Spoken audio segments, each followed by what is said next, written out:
বউ, আজকে তো তোমাকে ঈদের দিন। আমাকে ঈদ তো একদিন আগেই চলে গেছে। তারপরও তোমাকে সাথে মিল কইরা এই বাতিল বইরা গোস্ত রান্তাছি। কিন্তু তফাৎ কি জানো? তোমরা নিজেরা কুরবানি কইরা সেই গোস্ত রান্না করবা, আর আমরা মার্কেট থেকে কিনে আনছি। অনেক মশলা দিয়েই তো রান্না করি, কিন্তু স্বাদ পাই না। কি জানি, হয়তো বাবা মা ছেলে মেয়ে তোমরা সামনে নাই বইলা। তবে আজকে খুব মনে পড়তেছে তোমার কথা। আজকে এই ঈদের দিনেও আমার কলিজার টুকরা পলা মাইয়া গো একটু বুকে জড়ায় ধরতে পারি নাই।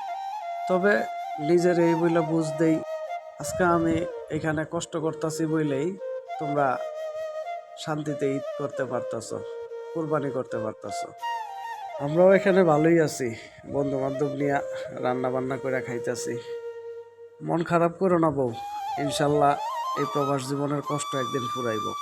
তখন একসাথে সবাই মিল্লা ঈদ কর্ম, আনন্দ কর্ম। ভালো থাকো। আল্লাহ হাফেজ।